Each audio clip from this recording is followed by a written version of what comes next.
حضرات، جناب رسول اکرم صلی اللہ علیہ وسلم کی ذات اقدس وہ ہے جس کے نبی ہونے کا اعلان اللہ نے خود کیا۔ اللہ فرماتے ہیں میں گواہی دے رہا ہوں محمد رسول اللہ میرا نبی ہے۔ محمد رسول اللہ وہ نبی ہیں جن کے نبی ہونے کا اعلان تمام نبیوں نے کیا۔ جناب رسول اکرم صلی اللہ علیہ وسلم کی ذات اقدس وہ ہے جن کے نبی ہونے کا اعلان جنگلی جانوروں نے کیا۔ جناب رسول اکرم صلی اللہ علیہ وسلم کی ذات اقدس وہ ذات ہے کہ جس کے نبی ہونے کا اعلان پتھروں نے کیا۔ جناب رسول اکرم صلی اللہ علیہ وسلم کی ذات اقدس وہ ہے جن کا نام مبارک، جن کا ذکر جمیل، جن کے اوصاف عالیہ، جن کے کمالات اور خوبیاں تورات میں، انجیل میں آج بھی موجود ہیں، حتیٰ کہ ویدوں میں بھی موجود ہیں۔ حالانکہ وید والوں کا دعویٰ یہ کہ ہزاروں سال پرانی کتاب ہے، ان کتابوں میں ہمارے نبی کا تذکرہ کیسے آ گیا؟ ہمارے نبی کا نام مبارک، ان کی جائے پیدائش، ان کے والدین کے اسم مبارک، ان کی زندگی کے کارنامے، ان کی ہجرت کا سفر اور اس کے بعد پھر کامیاب ہونے کے ساری تفصیلات ان کتابوں میں ہیں جو ہماری نہیں ہیں، ان میں بھی ان کی تفصیلات موجود ہیں۔ یہاں تک کہ باقاعدہ کتابیں لکھی جاتی ہیں، کل کی اوتار محمد ہی ہیں اور کوئی نہیں۔ کل کی اوتار ان کے یہاں ہوتا ہے جو دنیا کے تمام انسانوں کے لیے راہبر بن کر کے آئے گا، جس کے انتظار میں وہ ہیں۔ انہی کے لوگ لکھ رہے ہیں کہ کل کے اوتار تو محمد رسول اللہ صلی اللہ علیہ وسلم۔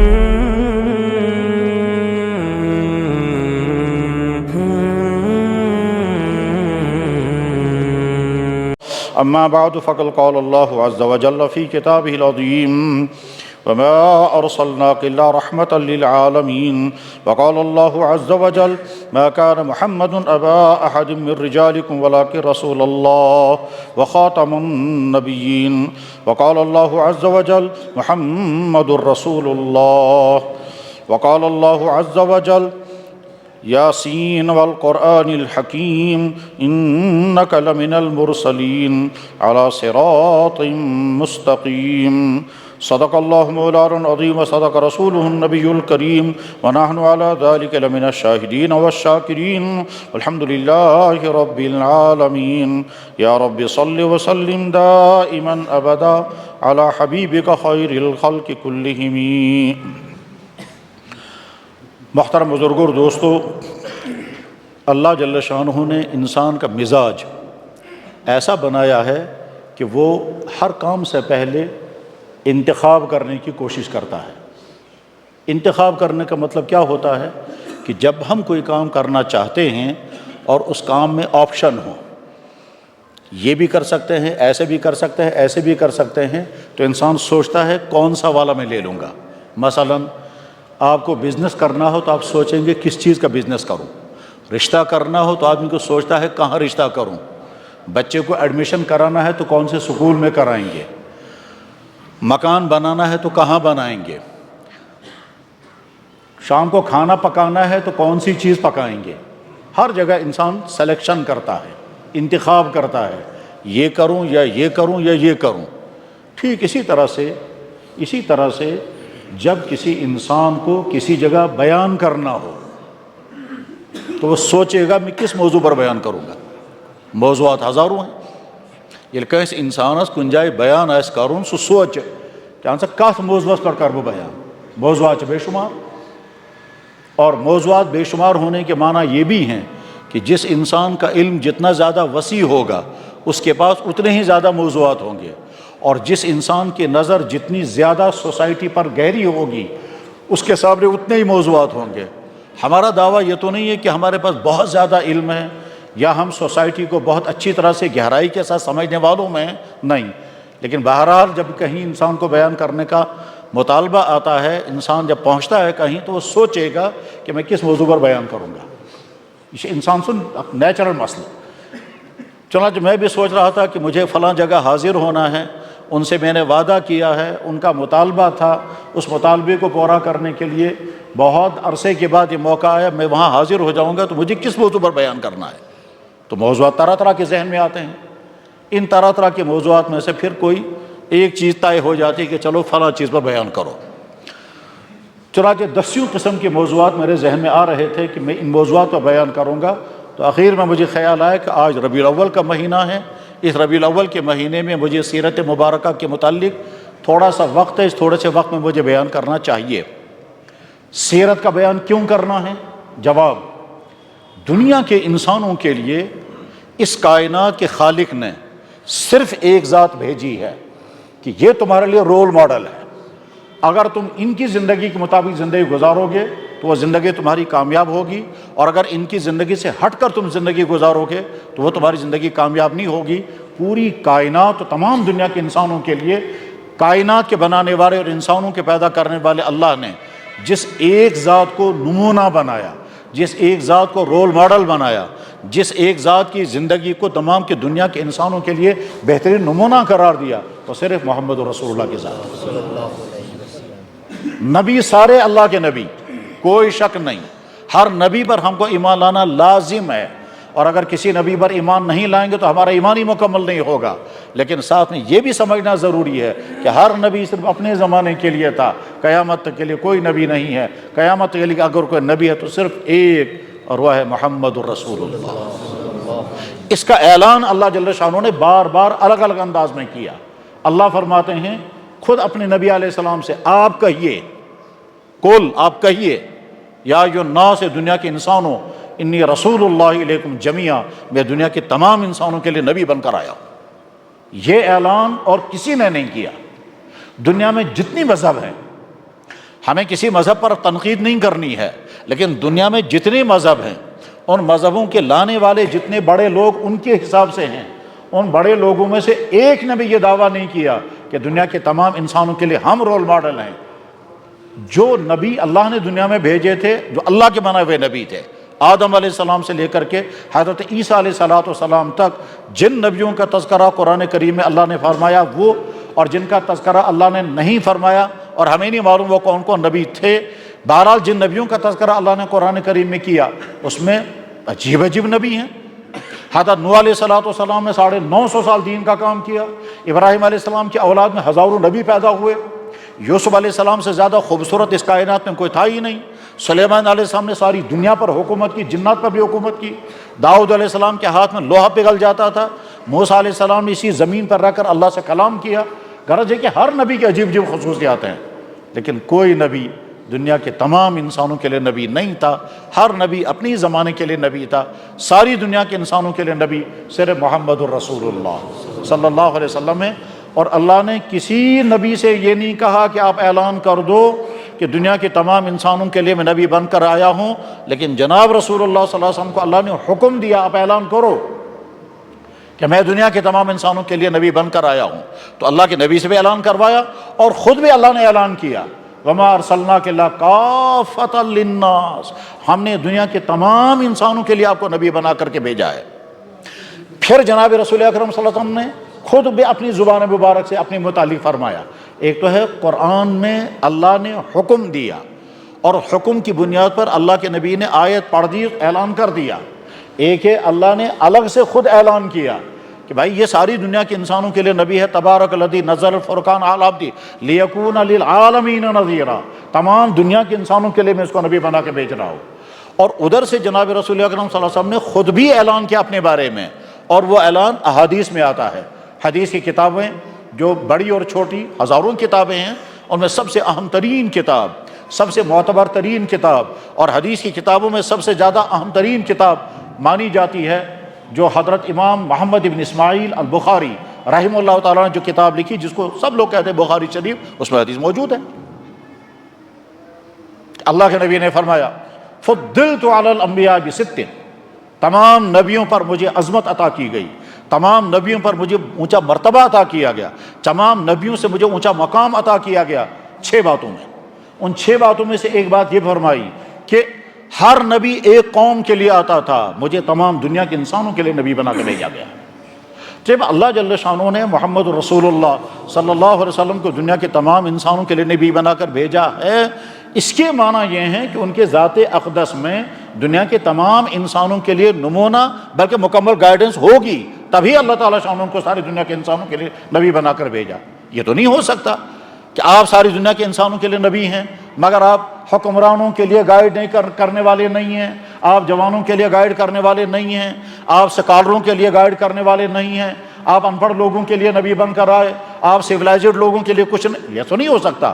جب اللہ نے آپ کو تمام دنیا کے انسانوں کے لیے نبی بنا کر بھیجا، اور دنیا کے انسانوں میں مذہبوں کے لوگ بھی ہیں، سکالر بھی ہیں، رولر بھی ہیں، حکمران بھی ہیں، دولت مند بھی ہیں، غریب بھی ہیں، صحت مند بھی ہیں، خوبصورت بھی ہیں، بوڑھے بھی ہیں، جوان بھی ہیں، مرد بھی ہیں، عورتیں بھی ہیں، ہر قوم کے ہر طبقے کے لوگ ہوں گے، صرف ایک کو فرمایا دنیا کے تمام انسانوں کے لیے یہی ایک نبی نمونہ اور کوئی نہیں۔ حضرت عیسیٰ علیہ السلام عظیم الشان نبی، مگر حکمرانوں کے لیے نمونہ نہیں بن سکتے کیونکہ انہیں حکومت کی ہی نہیں۔ حضرت موسیٰ علیہ السلام عظیم الشان نبی، بس دنیا کے تمام انسانوں کے لیے حکمراں وہ نمونہ نہیں بن سکتے، اس لیے کہ زندگی کے بہت سارے کام ہیں جو حضرت موسیٰ علیہ السلام نے کیے ہی نہیں۔ حضرت سلیمان علیہ السلام عظیم الشان نبی ہیں، کوئی شک نہیں ہے، اور حکمران بھی تھے اور عظیم الترین حکمران تھے، مگر دنیا کے تمام انسانوں کے لیے نمونہ نہیں بن سکتے، اس لیے کہ اللہ نے نہ ان پر کوئی کتاب اتاری اور نہ انہوں نے جو کچھ کیا جیسے حکومت چلائی اس کا کوئی ریکارڈ موجود ہے، تو نمونہ کیسے بنیں گے؟ نبی ہیں، ان پر ان کی نبوت پر ہمیں ایمان ہے، مگر وہ دنیا کے انسانوں کے لیے رول ماڈل نہیں بن سکیں گے، اس وجہ سے کہ ان کی گائیڈنس کی کوئی چیز ہے ہی نہیں۔ انہوں نے جو کہا ہوگا وہ بھی ریکارڈ میں کہیں نہیں، جس طرح حکومت چلائی ہوگی وہ بھی ریکارڈ میں کہیں نہیں۔ صرف قرآن میں تذکرہ ہے سلیمان علیہ السلام کی حکومت کا، ان کی نبوت کا، جنات پر ان کی حکومت چلتی رہی، باقی سارا نظام حکومت انہوں نے کیسے چلایا اس کی کوئی ترتیب موجود نہیں ہے، اس کی کوئی تفصیلات موجود نہیں ہے۔ کیوں نہیں ہے؟ اس لیے کہ اللہ نے ان کو قیامت تک کے لیے نبی بنایا ہی نہیں تھا۔ تو دنیا میں صرف ایک ذات ایسی ہے، وہ ہے محمد الرسول اللہ۔ اسی لیے اللہ تعالیٰ شاہ نے اعلان کیا دنیا کے انسانوں، اب تمہارے لیے اگر رول ماڈل اور نمونہ ہے تو صرف یہ ہے، اور وہ ہے محمد الرسول اللہ۔ اس لیے سیرت طیبہ بیان کرنے کی ضرورت بار بار پڑتی ہے، اور آج کے زمانے میں سب سے زیادہ ضرورت ہے کہ ایمان والوں کو بتایا جائے کہ اللہ کے نبی کا مقام کیا ہے، محمد رسول اللہ کی سیرت، ان کے اخلاق، ان کے کمالات، ان کا گھر چلانے کا نظام، ان کے حکومت چلانے کا نظام، انہوں نے یعنی ان کی زندگی کے تمام وہ شعبے جو دنیا کے تمام انسانوں کے لیے نمونہ ہیں، وہ شعبے بیان کیے جائیں، اور اس کے نتیجے میں صرف ایمان والوں کو نہیں، دنیا کے ہر قوم کو صحیح رہنمائی ملے گی، دنیا کے ہر قوم کو صحیح رہنمائی ملے گی۔ یہ سمجھانے کے لیے اگرچہ وقت بہت کم ہے، لیکن سمجھانے کے لیے میں ایک واقعہ بیان کرتا ہوں، اس سے سمجھ میں آئے گا کہ جناب رسول اللہ صلی اللہ علیہ وسلم کو دنیا کے انسان کیسے اپنے لیے رول ماڈل بنا لیتے ہیں۔ آپ میں سے جو پڑھے لکھے لوگ ہوں گے اور زیادہ عمروں کے لوگ ہوں گے، ہو سکتا ہے انہوں نے پڑھا ہوگا، سنا ہوگا، ان کو یاد ہوگا کیا کہ 10-20 سال پہلے ساؤتھ افریقہ میں ایک لیڈر ہوا کرتے تھے جو 20-30 سال جیلوں میں بند رہے، اور اس کے بعد پھر وہ رہا ہو گئے، پھر اسی ملک کے وہ پریزیڈنٹ بن گئے تھے۔ اس کا نام تھا نیلسن منڈیلا۔ مجبوراً ممبر پر نام لینا پڑ رہا ہے بات سمجھانے کے لیے۔ یہ شخص 10-20 سال جیل میں رہا۔ کیوں جیل میں رہا ہمارا وہ ٹاپک نہیں ہے۔ پھر وہ جب رہا ہو کر کے آ گئے تو پھر وہاں کے وہ سربراہ بن گئے اور وہ پریزیڈنٹ بن گئے، ٹھیک ہے۔ ایک ان کا واقعہ لکھا ہوا ہے اور میں نے خود پڑھا اور میرے پاس کتاب موجود ہے۔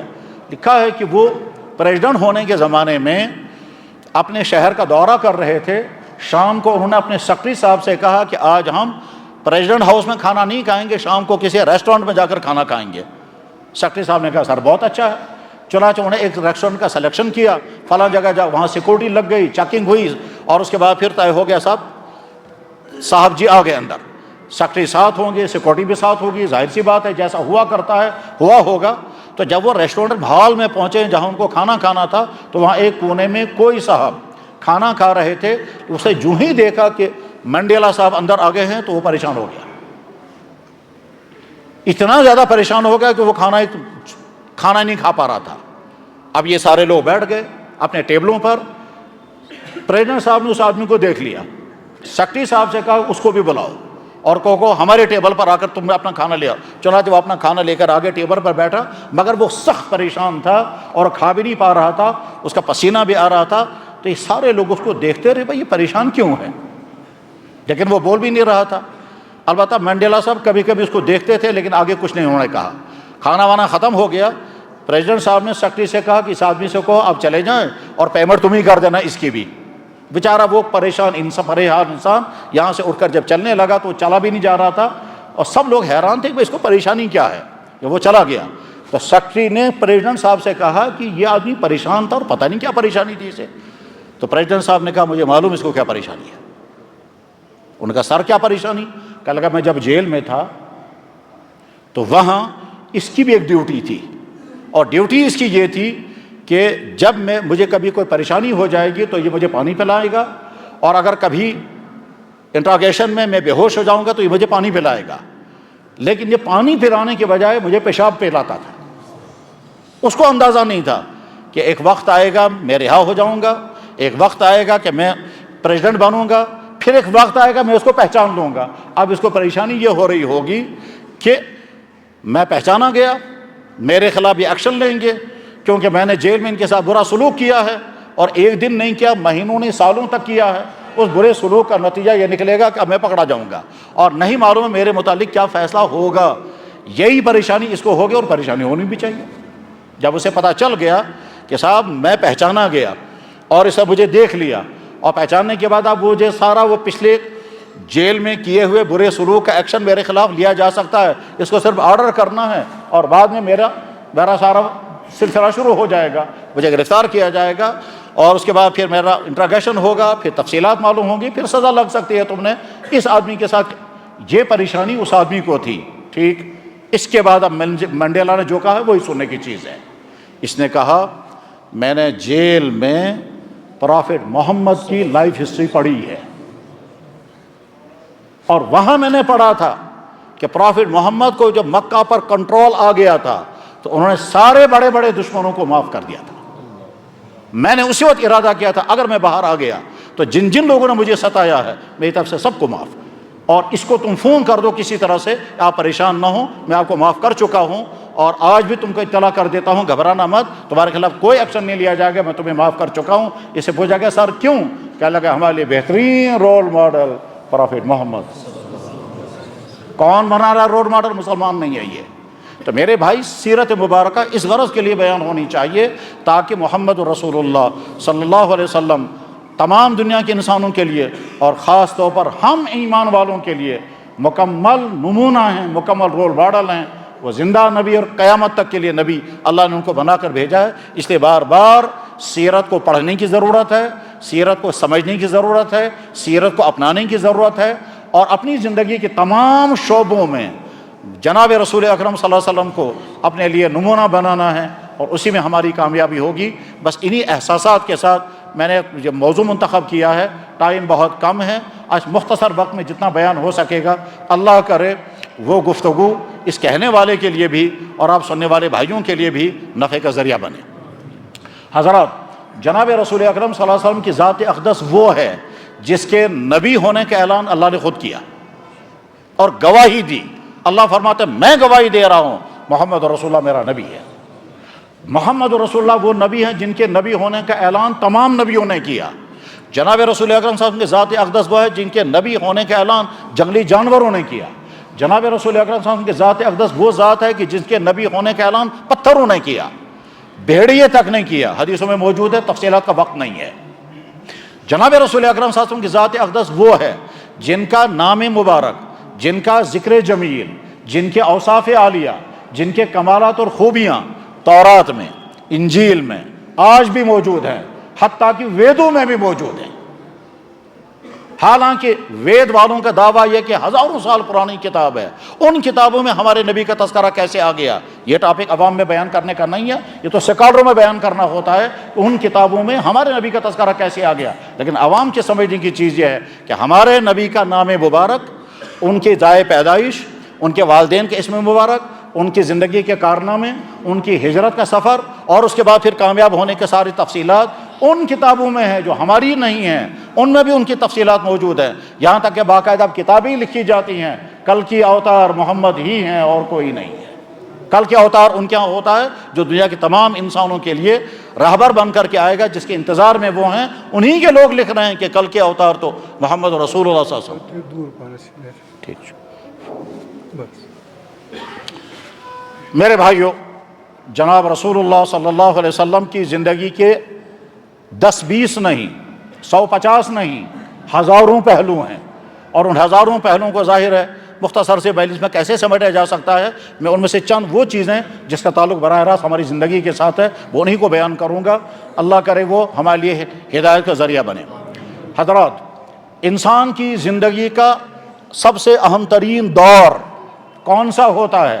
جواب یہ کہ جب لڑکا بالغ ہو جاتا ہے، بالغ ہونے سے پہلے یہ نابالغ ہوتا ہے، معصوم ہوتا ہے، اس وقت ایسی غلطیاں ہو جائیں گی، معاف ہو جاتی ہیں، جرم کرے گا، جرم کا مواخذہ نہیں ہوگا، یا اللہ کی نظر میں مجرم نہیں ہوتا، انسانوں کی نظر میں بھی مجرم نہیں ہوتا، کیونکہ یہ معصوم بچہ ہوتا ہے۔ لیکن جو ہی یہ بالغ ہو جاتا ہے تو اب بالغ ہونے کے بعد اب یہ مرد بن گیا، اور خاتون بالغ ہو جاتے جب اس کو منتھلی کورس شروع ہو جاتا ہے، تو جو ہی انسان بالغ ہو جاتا ہے تو اب زندگی باقاعدہ آغاز ہو گیا۔ باقاعدہ آغاز ہونے کے بعد اب یہ جوانی کا دور، نوجوانی کا دور، جس کو عام لینگویج میں کہتے ہیں ٹین ایج، یہ ٹین ایج جو چل رہی ہے، چاہے لڑکا ہو چاہے لڑکی ہو، یہ کب تک چلتی رہے گی؟ جب تک انسان کا نکاح ہو جائے۔ نکاح ہونے کے بعد اس کی زندگی کا تیسرا چپٹر شروع ہوتا ہے۔ یہاں تک یہ جو چپٹر تھا، یہ زندگی کا سب سے نازک ترین دور ہے، بگڑنے کے خطرات بھی اسی میں ہیں اور بننے کے سارے چانسز بھی اسی عمر میں ہیں۔ لڑکا بننا چاہے گا تو اسی عمر میں بنے گا جو بھی بننا ہے اسے، اور اگر خدا نہ خواستہ بگڑنے کا خطا تو اسی عمر میں بگڑتا ہے۔ اسی عمر میں غلط تعلقات قائم ہوتے ہیں، اسی عمر میں ڈرگس میں پھنستا ہے، اسی عمر میں فیشن کا، یعنی جتنے جرائم ہوا کرتے ہیں عام طور پر زندگی میں، وہ جرائم زیادہ تر اسی عمر میں ہوتے ہیں۔ یہی وجہ ہے کہ اس عمر والوں کے متعلق جناب رسول اکرم صلی اللہ علیہ وسلم کو بے انتہا فکر تھا کہ میری امت کے جوان بگڑنے نہیں چاہیے۔ آپ نے براہ راست جوانوں کو خطاب کیا، یا معاشر الشباب، اے جوانوں۔ آگے فرمایا وہ چیزیں جن کی وجہ سے لڑکے بگڑ جاتے ہیں۔ آپ نے فرمایا شباب شعبۃ من الجنون، جوانی ایک قسم کا پاگل پن ہے، اس پاگل پن کو کنٹرول میں رکھو گے تو بچ جاؤ گے، اور اگر نہیں تو یہ جوانی تم کو برباد کر دے گی۔ ایک طرف سے خطرات دکھائے کہ جوانی میں بگڑنے کے خطرے ہیں۔ فرمایا اللہ کے نبی علیہ السلام نے کیا فرمایا؟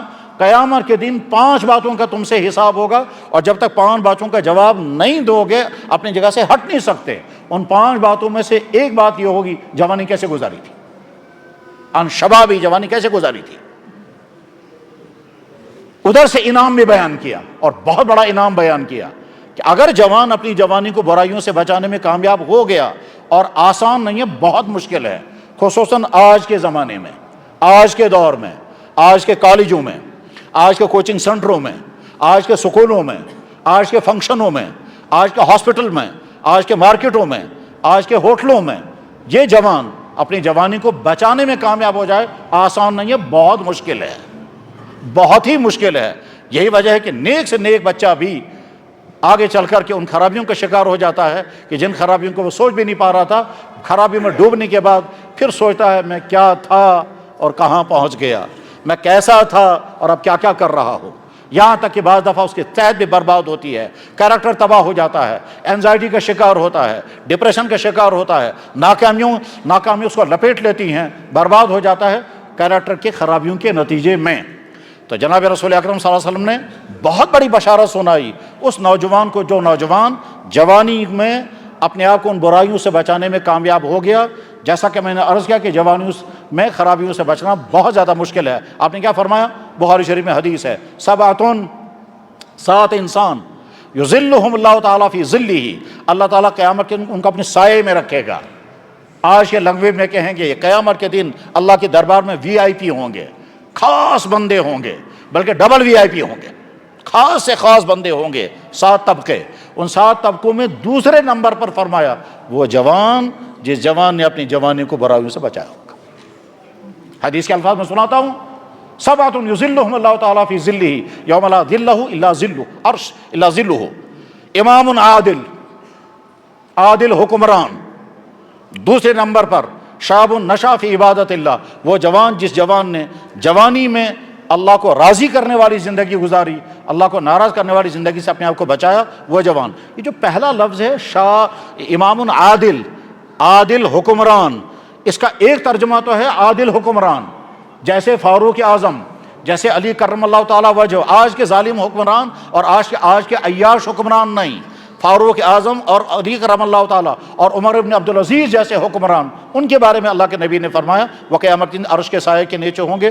لیکن اس کا دوسرا ترجمہ بھی ہے، اور وہ دوسرا ترجمہ ہماری ذات سے متعلق ہے۔ امام عادل کا دوسرا ترجمہ جو کیا گیا وہ سمجھنے کی چیز ہے کہ ملک کا حکمران امام عادل ہے۔ اب ملک نہیں بلکہ یہ باڈی، یہ جو انسان کی باڈی، یہ خود ایک ملک ہے، یہ خود ایک کنٹری ہے، اس کنٹری میں الگ الگ اسٹیٹ ہیں، اس کنٹری میں الگ الگ شعبے ہیں.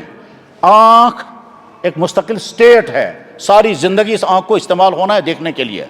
کان مستقل ایک اسٹیٹ ہے، ساری زندگی اس کان کو استعمال ہونا ہے سننے کے لیے. دماغ مستقل ایک اسٹیٹ ہے، ساری زندگی اس دماغ کو سوچنا ہے. مرد کے اندر عورت کے اندر سیکچول پاور ہے، یہ مستقل ایک اسٹیٹ ہے، ساری زندگی اس کا استعمال ہونا ہے. صحیح استعمال ہوگا یا غلط لیکن استعمال ہونا ہے. ٹانگوں کا کام چلنا ہے، ساری زندگی یہ ٹانگیں چلیں گی. جب بھی انسان بیدار ہوگا چل رہا ہوگا. غرض یہ کہ اس باڈی کے اندر الگ الگ اسٹیٹ ہیں اور یہ اسٹیٹ ہمیشہ استعمال ہوں گے. انسان اس کا استعمال کرے گا، دماغ کا استعمال، آنکھوں کا استعمال، کانوں کا استعمال، زبان کا استعمال، ٹانگوں کا استعمال، ہاتھوں کا استعمال، پڑھنے کا کام کرے گا، لکھنے کا کام کرے گا. کرسی پر بیٹھا ہوگا تو حکومت، کرسی پر بیٹھا ہوگا تو افسری کرے گا، بازار میں ہوگا تو دکاندار ہوگا، کھیت میں ہوگا تو زمیندار ہوگا. غرض یہ کہ ساری باڈی استعمال ہونی ہے اور اس باڈی کے تمام پارٹس استعمال ہونے ہیں اور استعمال کرنے والا یہ انسان خود ہے. میں اپنے اس چھوٹے سے ملک کا ہیڈ ہوں، میں اپنے اس چھوٹے سے ملک کا حکمران ہوں. اگر میں نے اس چھوٹے سے ملک کا صحیح استعمال کیا، آنکھیں غلط استعمال نہیں کی، اس کا مطلب میں نے آنکھوں کا اسٹیٹ اس میں حکم صحیح چلائی. کانوں کا غلط استعمال میں نے نہیں کیا، سیکچول پاور کا غلط استعمال میں نے نہیں کیا، اس باڈی کو میں نے گندی چیزیں نہیں دی، میں نے نہ ڈرگس کیا نہ حرام مال کھایا. غرض یہ کہ میں نے اپنی اس چھوٹے سی کنٹری کو، جس کا میں ہیڈ ہوں، جس کا میں رولر ہوں، جس کا میں حکمران ہوں، یہ میں اپنے ملک کا حکمران ہوں. اور ہر انسان اپنی جسم کا حکمران ہے، وہ کرے گا اس پر حکومت. آنکھیں استعمال کرنی ہے اپنی مرضی کے مطابق، ٹانگیں استعمال کرنی ہے اپنی مرضی کے مطابق. اللہ نے رکاوٹ کچھ نہیں رکھی ہے، اللہ نے آنکھیں دی ہیں، تم استعمال کرو. یہ آنکھیں استعمال ہوں گی انسان کے پروپوزل کے مطابق، لیکن ساتھ میں یہ آنکھیں ریکارڈ بھی کر لیتی ہیں. تو اللہ کے نبی نے فرمایا جو امام عادل ہے وہ قیامت کے دن عرش کے سائے کے نیچے ہوگا. اب ہر جوان اپنے جسم کا امام عادل بن سکتا ہے اور امام ظالم میں بن سکتا ہے. اگر اس نے اپنی جوانی کا غلط استعمال کیا تو امام ظالم بن گیا، اور اگر اس نے اپنی جوانی کا صحیح استعمال کیا تو امام عادل بن گیا. تو پہلے نمبر پر یہ جنت کا مستحق بن جائے گا، اللہ کے عرش کے سائے کے نیچے ہوگا. جناب رسول اکرم صلی اللہ علیہ وسلم نے فرمایا کہ 5 باتوں کو غنیمت سمجھو 5 مصیبتیں آنے سے پہلے. انہوں نے فرمایا جوانی کو غنیمت سمجھو بڑھاپا آنے سے پہلے. تو آج کے جوان کے لیے سیرت رسول کا پیغام یہ ہے کہ میرے نوجوان بھائی، تمہاری جوانی تمہارے ہاتھوں میں امانت ہے، اس جوانی کو برباد ہونے سے بچاؤ. اور یہ آسان نہیں ہے، بہت مشکل ہے، کیونکہ ماحول وہ ہے جس کی پیشن گوئی ہمارے نبی نے اس وقت کر دی تھی کہ ایسا آنے والا ہے. یہ بھی ہمارے نبی کا کمال ہے. سمجھ لیں بات اچھی طرح سے، کسی نبی نے یہ نہیں کہا قیامت تک کیا کیا ہوگا.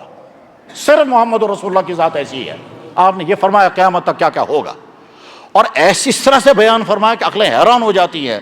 اگر کوئی انسان کول مائنڈ کے ساتھ، اوپن مائنڈ کے ساتھ، بالکل غیر متعصب ہو کر کے اگر سوچنے لگے، پڑھنے لگے، سمجھنے لگے، چاہے نان مسلم کیوں نہ ہو، وہ بھی مجبور ہوگا کہنے کے لیے کہ محمد رسول اللہ کسی کے شاگرد نہیں، انہیں کوئی کالج نہیں دیکھا، انہیں کوئی سکول نہیں دیکھا، ان کا کوئی استاد نہیں تھا. اس زمانے میں انفارمیشن کی ساری چیزیں نہیں تھی، نالج اس زمانے میں کہیں تھی نہیں، پھر بھی وہ بات بیان کر رہے ہیں جو آج ہو رہی ہے. اگر ان کے پاس خدا کی طرف سے علم نہ آیا ہوتا وہ بات کیسے بیان کر سکتے تھے؟ مثلاً ہمارے نبی نے 1400 سال پہلے بیان فرمایا کہ ایک وقت آئے گا مرد مردوں کے ساتھ اور عورتیں عورتوں کے ساتھ نکاح کریں گی، جن سے ضرورتیں پوری کریں گی. آج ساری دنیا میں ہو رہا ہے. سلام محمد رسول اللہ کو. اگر ہماری آواز وہاں تک پہنچے ہم کہہ سکتے ہیں یا رسول اللہ، آپ نے 1400 سال جو پہلے بیان فرمایا تھا اس وقت دنیا میں کہیں کوئی ایسا مسئلہ نہیں تھا، LGBT دنیا میں کہیں نہیں تھی. آج ساری دنیا میں وہی نقشہ ہے جو آپ نے 1400 سال پہلے بیان فرمایا تھا.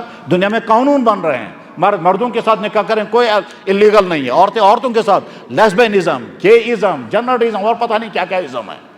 خیر ہمیں ان سے غرض نہیں، ہمارا نقطہ تو یہ ہے ہمارے نبی نے 1400 سال پہلے بیان فرمایا تو وہ آج ہو رہا ہے. بس ٹھیک اسی طرح سے اللہ کے نبی نے فرمایا کیا اس وقت کیا بنے گا جب میری امت کے جوان فاسق بن جائیں گے. کیف بکم ایھا الناس اذا طغى نساؤکم وفسق فتیانکم.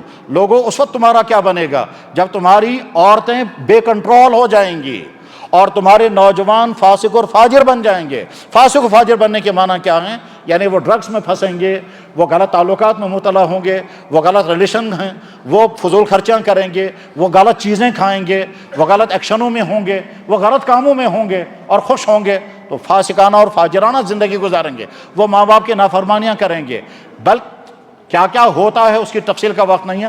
بہرحال سیرت مبارکہ کا پہلا میسیج جوانوں کے نام یہ ہے کہ نوجوانوں اپنے لیے رول ماڈل محمد رسول اللہ، ان کی پاکیزہ جوانی، جس جوانی کو کنٹرول کرنے والا کوئی نہیں تھا۔ کنٹرول کون کرتا ہے؟ والدین۔ کنٹرول کون کرتا ہے؟ سوسائٹی۔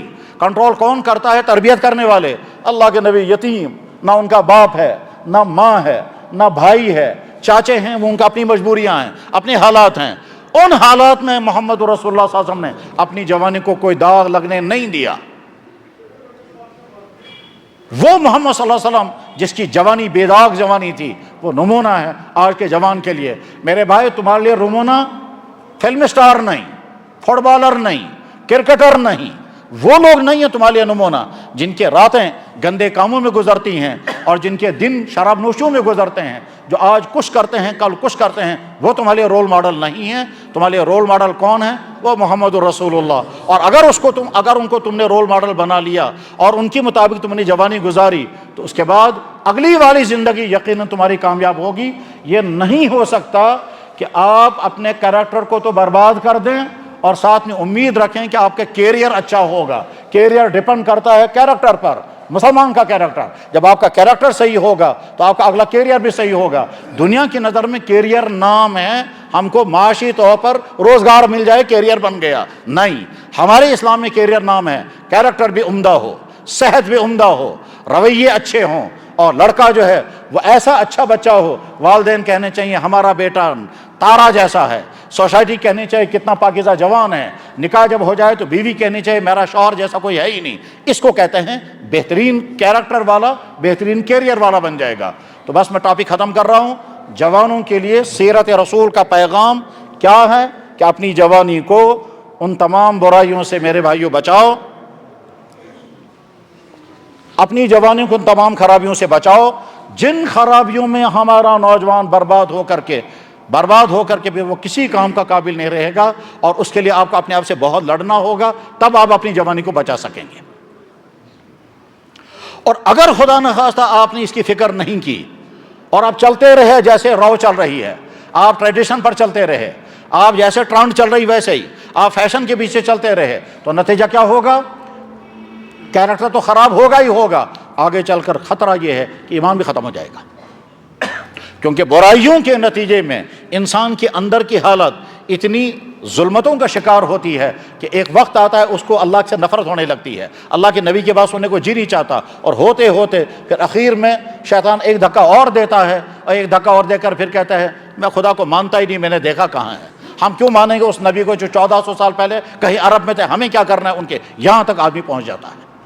اور اتنا ہی نہیں، کبھی کبھی نوبت یہاں تک آتی ہے کہ جناب یہ نوجوان اس خاندان کا ہے جس خاندان میں ہزاروں محدثین اولیاء پیدا ہوئے، جن خاندانوں کے ذریعے سے نہ جانے کتنوں کو دین اور ہدایت ملی، ان خاندانوں کا آج کا بچہ نبی کے بارے میں کہتا ہے میں کیا مانوں گا اس نبی کو۔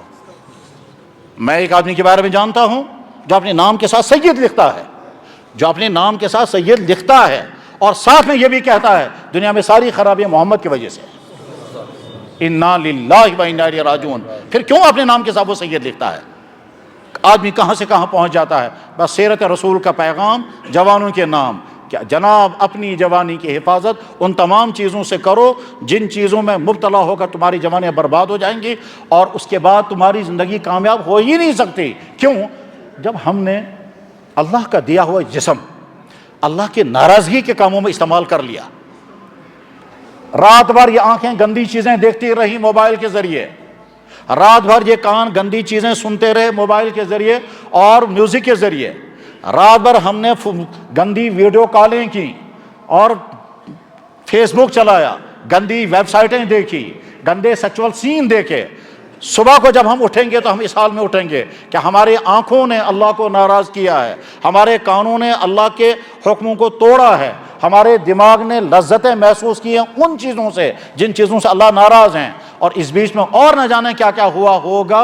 اس کے بعد جب صبح اٹھیں گے تو یہ آدمی اللہ کے غضب کا مستحق بن چکا ہے، کیونکہ اللہ کا دیا ہوا جسم اس نے رات بھر غلط استعمال کیا، اور اگر رات بھر اس نے کوئی پلان بنایا اور اگلے دن ملاقات کے لیے گیا اور اگلے دن جا کر کے وہاں میٹنگ ہوئی، پھر کہیں ہوٹل میں گئے یا کہیں کسی پارک میں پہنچے اور وہ کیا جس کا تذکرہ کرنا مشکل ہے، اس کے بعد کیسے امید رکھے گا یہ کہ اللہ کی رحمتیں مجھ پر نازل ہوں گی اور میں شائننگ زندگی گزاروں گا؟ ایسا نہیں ہو سکتا۔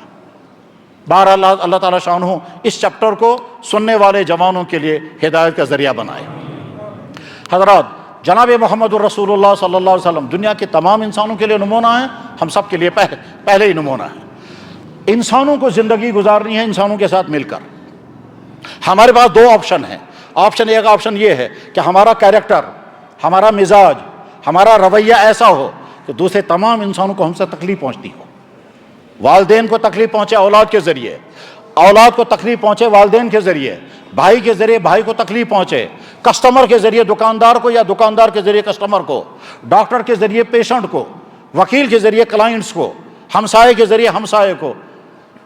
یا تو ہم دوسروں کو تکلیف دینے والے، دکھ دینے والے، دوسروں میں ظلم کرنے والے ہوں گے، اور یا پھر ہم دوسروں کے لیے رحمت ہوں گے۔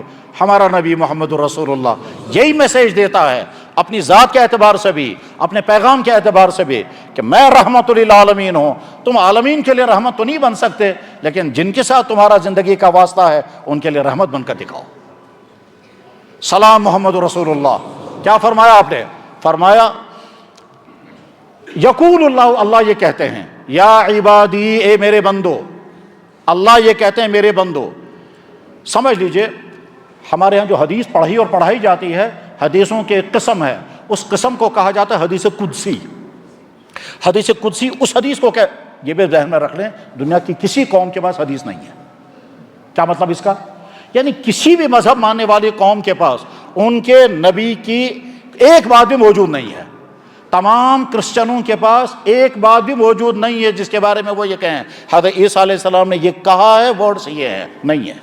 صرف محمد رسول اللہ کی ذات اقدس وہ ہے کہ آپ نے جو کچھ کہا وہ سارا بٹ بائی بٹ ریکارڈ میں ہے، آپ نے جو کچھ کیا وہ سارا بٹ بائی بٹ ریکارڈ میں ہے، اسی کو ہم کہتے ہیں حدیث، قول رسول اور فعل رسول۔ یہاں تک کہ اگر آپ نے تنہائی میں کوئی کام کیا ہے وہ بھی ریکارڈ میں موجود ہے۔ ازواج مطہرات نے اپنی پرائیویٹ زندگی کے معاملات بھی بیان کر دیے ہیں تاکہ امت کے سامنے سارا نمونہ رہے۔ ہمارے نبی اپنے گھر کے اندر کیا کرتے تھے، ہمارے نبی اپنے بستر مبارک میں کیسے رہتے تھے، ساری چیزیں ریکارڈ میں موجود ہیں۔ حدیث کا سرمایہ دنیا کی کسی قوم کے پاس نہیں، یعنی عیسائیوں کے بعد حضرت عیسیٰ علیہ السلام کی تعلیمات نہیں، یہودیوں کے بعد حضرت موسیٰ، باقی مذہبوں کا معاملہ بھی ایسا ہی ہے۔ تو حدیثوں کی ایک قسم ہے، اس قسم کو کہتے ہیں حدیث قدسی۔ حدیث قدسی مطلب وہ حدیث جس حدیث میں اللہ کے نبی پہلے اللہ کا ریفرنس دیتے ہیں، اللہ یہ کہتا ہے، تاچونا حدیث قدسی۔ تو اللہ کے نبی نے کیا فرمایا؟ یقول اللہ، اللہ یہ کہتے ہیں، یا عبادی، میرے بندو، حرمت علیہ الظلم، میں نے اپنے پر حرام کیا ظلم کسی پر مت کرنا۔ پھر فرمایا بنو وجعلتہ بینکم محرما، میں نے حرام کر دیا کہ تم میں سے کوئی کسی پر ظلم نہ کرے، فلا تظالموا، خبردار کوئی ظلم مت کرنا۔ مطلب کیا ہوا؟ اللہ یہ کہتا ہے میں اپنے بندے پر ظلم نہیں کروں گا، تو کیسے میرے بندے پر ظلم کرے گا؟ وہ بندہ چاہے تیرا بیٹا ہے، چاہے تیرا باپ ہے، چاہے بھائی ہے، چاہے تیرا پڑوسی ہے، چاہے تیرا ماتحت ہے، تو افسر ہے، تیرا ماتحت ہے، جو بھی ہے، میں اپنے بندے پر خود ظلم نہیں کرتا ہوں، میں نے اپنے پر حرام کیا، تم کیسے ظلم کرو گے؟ محمد رسول اللہ کا یہ پیغام ان کی زندگی کے ذریعے سے ہم تک جب پہنچا تو ان کی زندگی مبارک کیسی؟ ساری زندگی ہمارے نبی نے کسی کو کبھی گالی نہیں دی، کسی کو کبھی تھپڑ نہیں مارا، کسی کا کوئی گلہ نہیں ہے کہ آپ نے مجھ پر ظلم کیا، کبھی نہیں۔ لیکن اس کے باوجود اللہ کے نبی رحمت للعالمین تھے، اور اپنے دشمنوں کو بھی آپ نے کبھی کوئی تکلیف نہیں پہنچائی، کبھی تکلیف نہیں پہنچائی۔ دشمن خطرناک سے خطرناک ترین دشمن جتنے تھے، جنہوں نے جتنا بھی ظلم کیا، لیکن آپ نے کبھی انتقام کسی سے نہیں لیا، گلہ تک نہیں کیا۔ بلکہ دنیا کی کسی شخصیت کی زندگی میں یہ نمونہ نہیں مل سکتا۔ کون سا نمونہ؟ کہ جناب رسول اللہ صلی اللہ علیہ وسلم کی سب سے بڑی صاحبزادی کا نام زینب۔ اس زینب کو مکہ مکرمہ میں ان کے دشمنوں نے، جبکہ وہ حالت حمل میں تھی، برچھا مارا، اور وہ اونٹ پر سوار تھی، تفصیل کا وقت نہیں ہے۔ حضرت زینب اونٹنی پر سوار ہیں، پریگننسی کی حالت میں ہیں، مکہ سے مدینہ کا سفر کا ارادہ ہے۔ ان کے دشمن، جو اصل میں ان کے نہیں، اصل میں جناب رسول اکرم صلی اللہ علیہ وسلم کے دشمن تھے، ان دشمنوں میں سے ایک شخص نے گھیر لیا ان کو، ہم آپ کو مدینہ نہیں جانے دیں گے۔ حضرت زینب کہتی رہی، بھائی میں عورت ہوں، میں پریگننسی میں ہوں، میں نے تمہارا کیا بگاڑا ہے؟ تمہارا اگر جھگڑا ہے تو میرے ابا جان کے ساتھ ہے، میرا تو کچھ نہیں ہے۔ لیکن وہ چونکہ جب انسان درندگی پر آتا ہے تو پھر وہ درندوں سے زیادہ بدتر درندہ بن جاتا ہے۔ حبار ابن اسود نام کے شخص نے پیچھے سے نیزہ چلایا اور وہ نیزہ حضرت زینب کے پیٹ پر آ کر لگا، آپ کا پیٹ مبارک پھٹ گیا، بچہ باہر آ گیا اور اونٹنی بھی زخمی ہو کر گر گئی، یا ان کے شوہر ان کو اٹھا کر کے لے گئے۔ ہمارے نبی مدینہ شریف میں ہیں اور ان کے صاحبزادی حضرت زینب کے ساتھ یہ واقعہ مکہ شریف میں ہوا۔ کچھ دنوں کے بعد جب اللہ کے نبی نے سنا میری بیٹی کے ساتھ ایسا ہوا، کوئی لفظ آپ نے زبان سے نہیں فرمایا، کوئی لفظ زبان سے نہیں فرمایا، خاموشی اختیار فرمائی۔ کچھ عرصے کے بعد یہ زینب جو حالت حمل میں، اب وہ حمل تو تھا نہیں، زخمی حالت میں، آج کا جیسا ٹریٹمنٹ تو نہیں ہوتا تھا، بعد میں حضرت زینب مدینہ پہنچی، وہ زخم ٹھیک نہیں ہوا، سال ہا سال وہ زخم ایسے ہی رہا اور اسی حال میں ان کی وفات ہو گئی۔ اس کے بعد جب جناب رسول اکرم صلی اللہ علیہ وسلم مکہ شریف داخل ہو گئے اور مکہ فتح کر لیا، اب فتح کرنے کے بعد وہ سارے بڑے بڑے ظالم سامنے تھے، ایک ایک سامنے آتا رہا۔ اسی بیچ میں وہ آدمی بھی سامنے آ گیا، اس کا نام تھا حبار ابن اسود۔ وہ جب سامنے آ گیا، آپ نے فرمایا تم کون ہو؟ اس نے کہا جناب حبار ابن اسود۔ فرمایا تم ہی ہو وہ شخص جس نے میری بیٹی زینب پر برچہ چلایا تھا؟ اس نے سر جھکا کر کہا جی میں ہی ہوں، میں ہی وہ بدبخت ہوں کہ جس نے آپ کی بیٹی پر فرمایا کیا کہنے آئے ہو؟ کہنے لگا معافی دے دیجیے اور کلمہ پڑھا دیجیے، سلام محمد رسول اللہ۔ آپ نے فرمایا معافی جس دن میں نے سنا تھا میں نے اسی دن معاف کر دیا، آج بھی تمہیں معاف، کوئی گلہ نہیں۔ اور کیا تم کلمہ پڑھنا چاہتے ہو؟ میں کلمہ پڑھا دیتا ہوں۔ چنانچہ حبار ابن اسود کو کلمہ پڑھایا گیا، وہ مسلمان ہو گیا، واپس جا رہا ہے اس حال میں کہ مجھ سے بڑا مجرم اور مستحق سزا، مستحق قتل کون تھا مگر سلام محمد رسول اللہ کو، کہ انہوں نے ایسے ظالم کو بھی معاف کر دیا۔ ہم کیا کرتے ہیں اپنے بھائیوں کے ساتھ؟ ہم کیا کرتے ہیں اپنے بچوں، اپنے بھائیوں کے ساتھ، اپنے رشتہ داروں کے ساتھ؟ بس یہی سمجھنا ہے محمد صلی اللہ علیہ وسلم نمونہ ہیں، عملی طور پر نمونہ ہیں۔ وقت نہیں ہے، بس ایک واقعہ سنا کر میں بات ختم کر رہا ہوں اور وہی ہم سب کے لیے میسیج ہے۔ حضرات، جناب رسول اللہ صلی اللہ علیہ وسلم نے 23 سال کی انتھک محنت کے نتیجے میں اسلام کھڑا کر دیا، پورے جزیرۃ العرب میں اسلام تھا۔ اور جب مکہ فتح ہوا ہے اور فاتحانہ طور پر جب کوئی قوم کسی ملک میں داخل ہوتی ہے، وہاں تہس نہس کر کے رکھ دیتی ہے، وہاں ظلم ہوتا ہے، ناحق قتل ہوتا ہے، عورتوں کے ساتھ نازیبا سلوک ہوتا، سب کچھ ہوتا ہے، لیکن سلام محمد رسول اللہ کو جب آپ نے مکہ اپنے کنٹرول میں لیا اور فاتحانہ طور پر مکے میں داخل ہو گئے، کسی ایک خاتون کی عصمت دری نہیں ہوئی، کسی ایک خاتون کو چھیڑا نہیں گیا، کسی ایک گھر کو لوٹا نہیں گیا، کوئی ایک ناحق خون نہیں گرا۔ اللہ کے نبی نگرانی کرتے رہے کہ مکے میں کسی پر کوئی ظلم نہیں ہونا چاہیے، بلکہ آپ نے اعلان کر دیا جو میرے بڑے بڑے دشمن ہیں ان کے گھر میں جو جائے گا اس کو بھی امن ہے، خانہ کعبہ میں جائے گا اس کو بھی امن ہے۔ اب جب پورے عرب میں اسلام پھیل چکا، اسلام مستحکم ہو گیا اور اللہ کے نبی کو یقین ہو گیا کہ بس اب میں نے ایک ایسی جماعت کھڑی کر دی ہے صحابہ کرام کی جو دنیا کے کونے کونے تک میرا دین پہنچائیں گے، اور اللہ کے نبی اب مجھے دنیا سے رخصت ہونا ہے۔ چنانچہ حج سے واپس آ کر کے حضور گھر پہنچے، مدینہ شریف پہنچے، ربیع الاول کا مہینہ شروع ہونے والا تھا، ربیع الاول کا مہینہ شروع ہونے والا تھا۔ 28 صفر کو اللہ کے نبی کو تکلیف شروع ہو گئی، 28 29 سفر گزر گیا، ربیع الاول کا مہینہ شروع ہو گیا، اللہ کے نبی اسی بیماری میں تشریف لاتے رہے، مسجد میں نماز پڑھاتے رہے، بیماری بڑھتی گئی۔ ایک خاتون نے جو یہودی خاتون تھی، اس کا نام تھا زینب، اس یہودی خاتون زینب نے خیبر میں حضور کو زہر کھلایا تھا۔ اس وقت اللہ کے نبی علیہ السلام چونکہ جوانی میں صحت مند تھے اس لیے آپ نے اس کو فیل نہیں کیا، لیکن آج آ کر کہتے تھے عائشہ وہ جو مجھے اسے زہر کھلایا تھا اس زہر کا اثر آج مجھے محسوس ہو رہا ہے۔ بخاری میں حدیث ہے انہو قطع ابہری، مجھے لگتا ہے وہ جو اس نے زہر مجھے کھلایا تھا اس زہر کی وجہ سے میرے فوڈ پائپ میں چھید ہو گیا ہے۔ یہ میں ترجمہ آج کر رہا ہوں۔ بہرحال کمزوری بڑھتی گئی، زہر کا اثر الگ، اور بیماری بڑھتی گئی، جہاں تک کہ ایک دن آ گیا اللہ کے نبی علیہ السلام مسجد نماز پڑھانے کے لیے نہیں آ سکے۔ مغرب کی نماز اللہ کے نبی نے فرمائی، جمعرات کا دن تھا، مغرب کی نماز اللہ کے نبی نے فرمائی، عشاء کی نماز کے لیے مسجد نہیں آ سکے، تفصیل کا وقت نہیں ہے۔ اب جب جمعرات کے دن نہیں آ سکے عشاء، تو حضرت ابوبکر صدیق کو امام بنایا گیا، جمعے کا دن آیا، سنیچر کا دن، اتوار کا دن، یہ 3 دن اس حال میں گزرے ہیں کہ ہمارے نبی اپنے گھر میں ہیں، مسجد میں نہیں آ پا رہے ہیں۔ ان 3 دنوں میں ہمارے نبی کو جو پریشانیاں تھیں، ان پریشانیوں میں سے ایک پریشانی یہ تھی کہ اگر زندگی میں کسی کو مجھ سے کوئی تکلیف پہنچی ہوگی، اگر زندگی میں میرے ہاتھوں کسی پر ظلم ہوا ہوگا، اگر زندگی میں کسی انسان کا میں نے کوئی پیسہ کھایا ہوگا، وہ کیسے میں ادا کروں گا۔ ساتھ میں سوچتے تھے کہ مگر میں نے تو کسی کو تکلیف نہیں پہنچائی، میں نے کسی پہ کبھی ظلم نہیں کیا، میں نے کسی پر ہاتھ نہیں اٹھایا، میں نے کسی کا کوئی پیسہ نہیں کھایا، اس لیے مجھ پر تو کوئی نہیں۔ لیکن ساتھ میں پھر سوچتے تھے کیا پتہ ہوا ہوگا کبھی، ہو سکتا ہے کبھی ہوا ہوگا، اس پریشانی میں تھے۔ تو ان 3 دنوں میں ایک دن آپ نے سوچا میں مسجد میں جاؤں گا اور لوگوں کے ساتھ صلاح صفائی کروں گا۔ چنانچہ ایک دن آپ نے غسل کرایا، تفصیل کا وقت نہیں ہے، غسل کیا، غسل کرنے کے بعد مسجد تشریف لائے، صحابہ کرام کو خوشی ہو گئی، آپ نے بہت ساری نصیحتیں فرمائی، ان نصیحتوں کے ساتھ یہ بھی فرمایا اگر میرے ذریعے سے کسی پر ظلم ہوا ہو تو آج ہی بدلہ لے لو۔ ہمارا نبی یہ اعلان کر رہا ہے، اور اگر کسی کا پیسہ میرے ذمے ہو تو آج ہی وصول کر لو۔ ایک صحابی کھڑے ہو گئے کہ یا رسول اللہ، آپ نے ایک دفعہ مجھے میرے پیٹ پر ڈنڈا مارا تھا۔ اللہ کے نبی نے فرمایا میں کیوں ڈنڈا مارتا؟ انہوں نے کہا نہیں یا رسول اللہ، آپ نے مارا تھا۔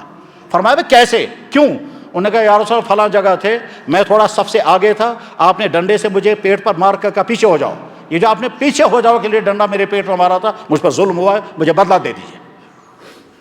تمام صحابہ حیران ہیں کہ اب اس کیا ہو، کیا یہ ڈنڈا مارے گا اللہ کے نبی علیہ السلام کو؟ لیکن وہ کھڑا ہو گیا، حاضر ہو گیا۔ حضور نے فرمایا کیا ارادہ ہے؟ کہنے لگا حضرت بدلہ چاہیے۔ آپ نے فرمایا بہت اچھا۔ حضور نبی اعظم کھڑے ہو گئے، فرمایا کیسے بدلہ لوگے؟ کہنے لگا آپ کے مبارک پیٹ پر کپڑا پڑا ہوا ہے، اس حال میں اگر ڈنڈا ماروں گا تو بدلہ برابر نہیں ہوگا، جب آپ کپڑا ہٹائیں گے پھر میں ڈنڈا ماروں گا تو بدلہ برابر ہوگا۔ آپ نے فرمایا بہت اچھا، میں اس کے لیے بھی تیار ہوں۔ آپ نے کپڑا مبارک اوپر اٹھایا، وہ صحابی آگے اور آپ کے مبارک پیٹ پر بہت سارے بوسے لیے، اور بوسے لینے کے بعد کہا حضرت مجھے تو یہ بدلہ لینا تھا، مگر ہمارا نبی بدلہ دینے کے لیے تیار ہو گیا۔ میرے بھائیوں میسیج کیا ہے؟ ہمارا نبی رحمت، ہم ان کے امتی، ہم بھی رحمت بنیں گے، اپنے ماں باپ کے لیے، اپنی اولادوں کے لیے، اپنے بھائیوں کے لیے، اپنے گھر کی مستورات کے لیے، اپنے پڑوسوں کے لیے، دکاندار ہوں تو کسٹمروں کے لیے، افسر ہوں تو ماتحتوں کے لیے، جو آدمی جہاں ہے رحمت بنے، کیونکہ ہم رحمت والے نبی کے امتی ہیں، ہم زحمت نہیں بنیں گے۔ ربیع الاول کا میسیج یہی ہے۔ وقت ختم ہو گیا، زیادہ وقت نہیں لے سکتے میرے بھائیوں۔ سلام محمد رسول اللہ کو کہ یا رسول اللہ، ہم طے کیے ہوئے ہیں کہ ہم آپ کے دین پر قائم باقی رہیں گے اور آپ کی سیرت کو اپنائیں گے۔ اس کے لیے ضروری ہے سیرت پڑھو، ڈیٹیل کے ساتھ پڑھو، اور آج بھی دنیا میں ہر ملک اور خاص طور پر یورپین ممالک میں جو لوگ ہمارے نبی کی سیرت کو پڑھتے ہیں، جو لوگ ہمارے نبی کی سیرت کو پڑھتے ہیں، بڑے شوق کے ساتھ وہ کھٹا کھٹ اسلام قبول کرتے ہیں، اور عجیب واقعات آتے ہیں۔ میں تمام ان نوجوانوں سے، جو نوجوان بڑے شوق کے ساتھ فیس بک اور سوشل میڈیا چلاتے ہیں، جب آپ دسیوں قسم کی ویب سائٹیں دیکھتے ہو، جب دسیوں قسم کی آپ یوٹیوب چینلیں دیکھتے ہو، وہ چینل ضرور دیکھو جس چینل میں آپ کو ملے گا کہ کون آدمی مسلمان کیوں بنا، اس کو محمد صلی اللہ علیہ وسلم کی کون سی بات پسند آ گئی، محمد صلی اللہ علیہ وسلم کو کیسے میسیج دیا، اسی میں تم کو وہ واقعات بھی ملیں گے۔ ایک آدمی کہتا ہے کہ جناب مجھے خواب میں نبی کی زیارت ہو گئی اور نبی نے مجھ سے کہا میرے راستے پر آ جاؤ، اور ان کو خواب میں دیکھ کر کے میں مسلمان ہو گیا۔ میں نے بھی ایسے بھائی کو دیکھا ہے۔ میں نے پوچھا کیوں مسلمان ہو گئے؟ کیا لگا جی مجھے سپنے میں زیارت ہو گئی۔ میں نے پوچھا آپ کون ہیں؟ انہوں نے کہا میں محمد ہوں۔ میں نے پوچھا اچھا آپ وہ مسلمانوں کے نبی ہیں؟ انہوں نے کہا نہیں میں مسلمانوں کا نہیں، تیرا بھی نبی ہوں۔ اور اس کے بعد یہ مسلمان ہوا۔ سال پہلے مجھے نہیں معلوم وہ آدمی کہاں ہوگا۔ تو سیرت ہمارے لیے بہترین نمونہ ہے، اس سیرت کو اپنائیے۔ انشاءاللہ نماز کے فرضوں کے بعد میں پھر تقریباً 10-15 منٹ کے لیے بیٹھوں گا اور سیرت کے کچھ اور پہلو عرض کروں گا۔ اللہ کرے کہ یہ مختصر سے گفتگو ہمارے لیے مفید سے مفید تر بن جائے۔ میرے بھائیوں، سیرت مصطفیٰ کا بیان مختصر سا ہوا۔ تمام لوگ جمعہ پڑھنے کے لیے آئے ہیں، ہم مسلمان ہیں، ثبوت اس کا یہ ہے کہ ہم اللہ کے گھر میں ہیں۔ اگر ہم ایمان والے نہ ہوتے تو تھوڑا یہاں آتے کہ یا اللہ ہم نے آپ کو دیکھا نہیں، ہم آپ کو اپنا اللہ مانتے ہیں، آپ کے نبی کو ہم نے دیکھا نہیں، ہم ان کے امتی ہیں، اور ہمارا نبی ہمیں 7 مرتبہ مبارک دیتا ہے۔ ہمیں کا مطلب کیا؟ وہ تمام لوگ جنہوں نے اللہ کے نبی کو ان آنکھوں سے نہیں دیکھا، کیونکہ وہ اس زمانے میں نہیں، ہم اسی میں ہیں۔